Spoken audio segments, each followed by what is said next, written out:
Querido irmão, querida irmã, vamos abrir a Bíblia Sagrada no livro de Neemias, capítulo 2, versículo 18, e nós vamos ler apenas da metade para frente, as últimas duas frases. Disponhamo-nos e edifiquemos. Vamos lá, vamos repetir juntos? 1, 2 e...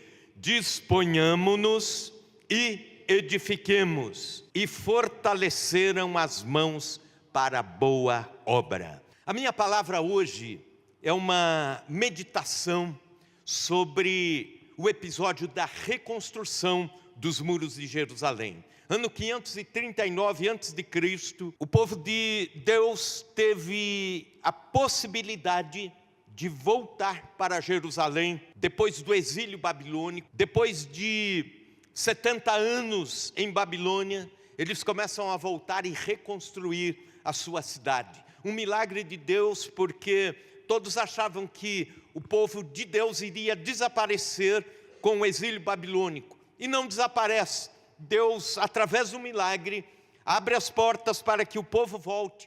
E há alguém, um líder chamado Neemias, que se coloca à frente, à disposição de Deus para a reconstrução dos muros de Jerusalém. Pois bem, mas o que eu quero te chamar a atenção é que quando eles chegam em Jerusalém, existem só escombros, existem só entulhos daquilo que um dia foi a cidade santa, um dia foi a cidade de Davi, um dia foi a Sião, um dia foi o grande orgulho do povo de Deus. A figura do escombro traz a ideia daquilo que já foi e não é mais. Traz a ideia do que já foi íntegro um dia, mas hoje corrompido pelo tempo ou pela violência de quem destruiu. Um dia já foi um edifício, agora é uma ruína.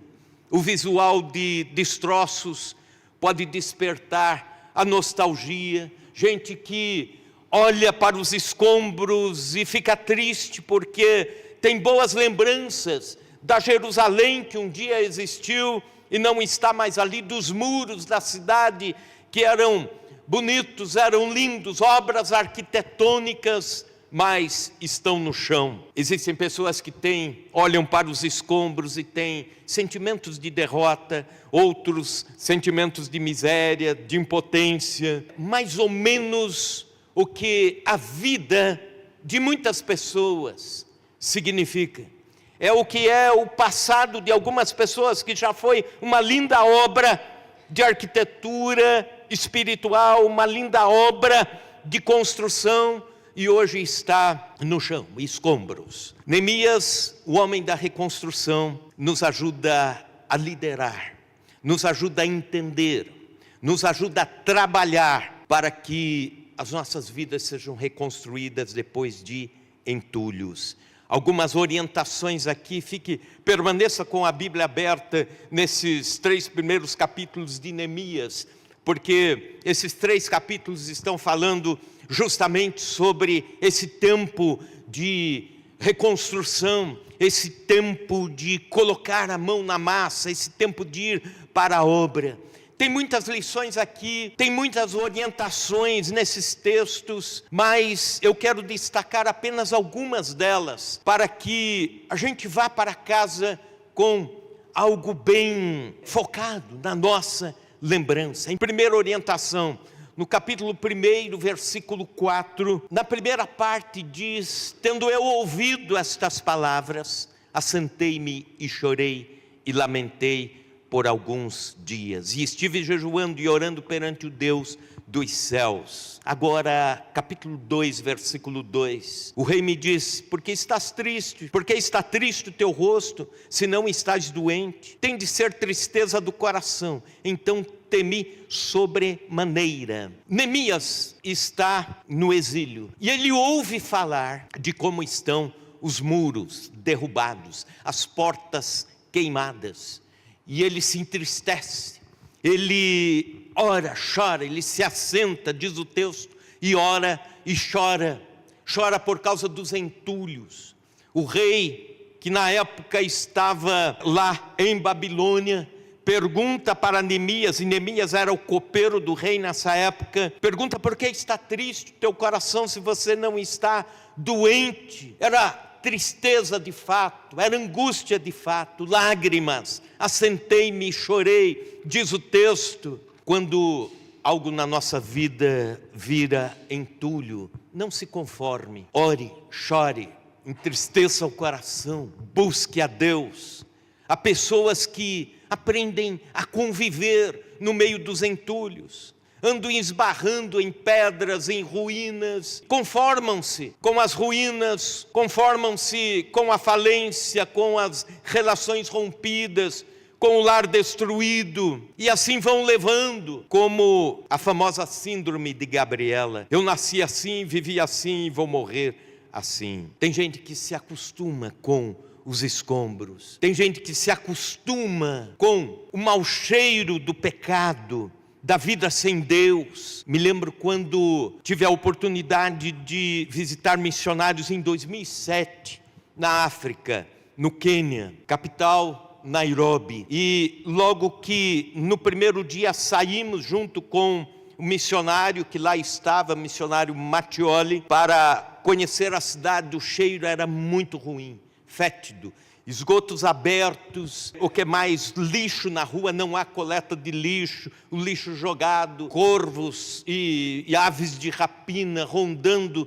a cidade, e aquele cheiro ruim demais. E aí o missionário viu que nós estávamos ali estranhando aquele odor. Ele disse assim: fica tranquilo, amanhã já vai dar a impressão que é menor esse cheiro, e do terceiro dia em diante você já acostuma ao nariz. E deu risada, e era realmente isso. No dia seguinte parece que o cheiro não era tão forte, e no outro dia a gente já estava acostumado. Por vezes é assim que as pessoas agem, se acostumam com as ruínas, se acostumam com a destruição, se acostumam com aquilo que está destruído. Uma geração conformada. Veja bem, versículo 3, disseram, capítulo 1, versículo 3, disseram os restantes que não foram levados para o exílio e se achavam lá na província: estão em grande miséria e desprezo, os muros de Jerusalém estão derribados, as suas portas queimadas. Uma geração inteira que se cria em Jerusalém com muros quebrados, ruínas e portas queimadas. Mas, versículo 4, um homem inconformado, tendo ouvido essas palavras, assentei-me e chorei e lamentei por alguns dias. Neemias, um homem inconformado com os escombros. Seja inconformado com os escombros, seja inconformado com os entulhos, seja inconformado com a destruição. Faça como Neemias, inconformado. Assente-se,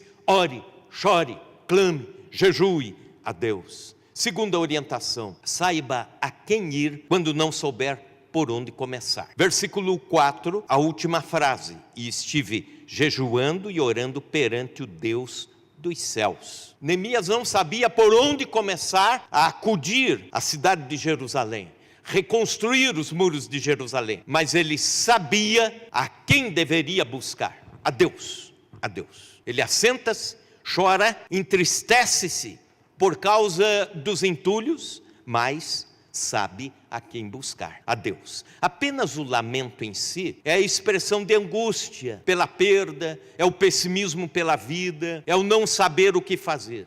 No entanto, o lamento, somado ao jejum e à oração, é a expressão de fé, de confiança em quem pode mudar o curso da história. É o choro direcionado à fonte dos recursos, Deus. Quando você não sabe por onde começar, comece com a pessoa certa, Deus. Comece aos pés do Senhor. Ele sabe como te direcionar para tirar os entulhos e reconstruir os muros. Aleluia. Terceira orientação: esteja preparado, porque há quem tem interesse nos escombros. Veja comigo o capítulo 2, versículos 18 indo até ao 20. O 18 nós lemos e o texto diz: eu lhes declarei como a boa mão de meu Deus estivera comigo, e também as palavras que o rei me falara. Então disseram: disponhamo-nos e edifiquemos. E fortaleceram as mãos para a boa obra. Neemias tinha uma equipe, e ele, da parte de Deus, anima essa equipe para a reconstrução. Mas veja o versículo 19. Porém, Sambalate, que era um dos líderes que reinava sobre o lugar dos escombros, um dos que se criara junto com os escombros, o Oronita, e Tobias, o servo amonita, e Gesem, o arábio, quando o souberam, zombaram de nós e nos desprezaram e disseram: que é isso que fazeis? Quereis rebelar-vos contra o rei? Então lhes respondi: o Deus dos céus é quem nos dará bom êxito. Nós, seus servos, nos disporemos e reedificaremos. Vós, todavia, não tendes parte, nem direito, nem memorial em Jerusalém. Esteja preparado. Quando você quer reconstruir, vão aparecer aqueles que gostam dos escombros.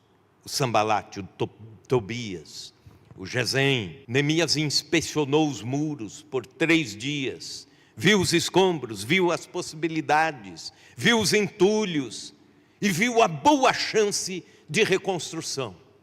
Ele tem uma visão tremenda, visionário, empreendedor, espiritual, dependente de Deus, motivou os companheiros, mas tinha lá Sambalate, Tobias e Gesem, que zombaram de Neemias e da equipe. Eram líderes, governavam sobre os escombros.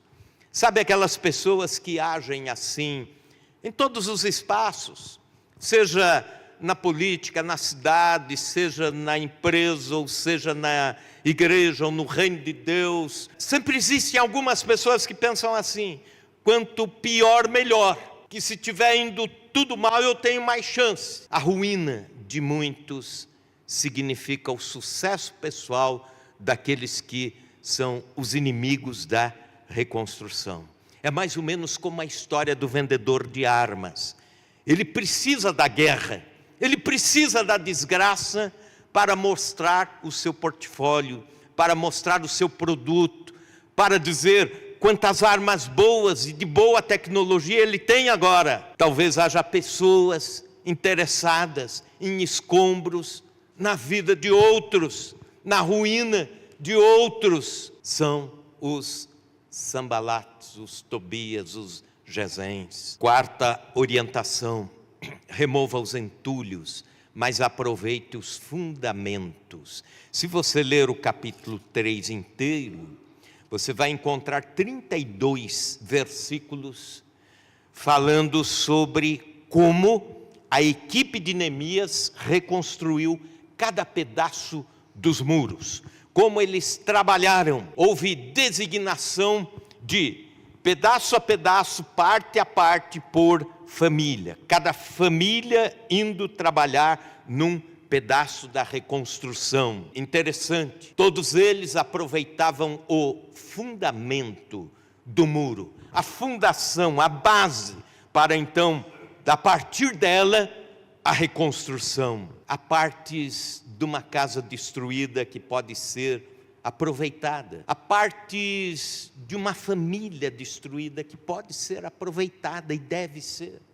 Há partes de uma história de vida que precisa ser contemplada e dizer: vamos reconstruir a partir disto que sobrou, a partir disto que ainda existe, sobre os mesmos fundamentos.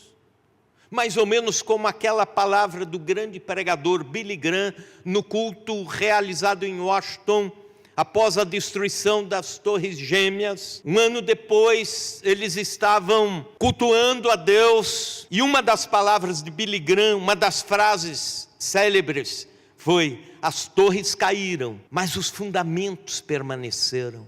E sobre os nossos princípios, sobre os nossos fundamentos, reconstruiremos a nossa nação. Reconstruiremos sobre os mesmos fundamentos. Eu lembro de uma ocasião ficou muito marcado isso no meu ministério. Um casal que depois de tantas situações difíceis se separaram, e depois de separados divorciaram, e depois de 8 anos longe um do outro, longe do convívio do lar, cada um conheceu a Cristo onde estava por algum milagre da parte de Deus, por um milagre, não coincidência, mas começaram a se aproximar depois de 8 anos para voltar a construir o mesmo lar, com o mesmo cônjuge, voltaram para a mesma casa, agora com atitudes mais maduras, com posturas diferenciadas, os mesmos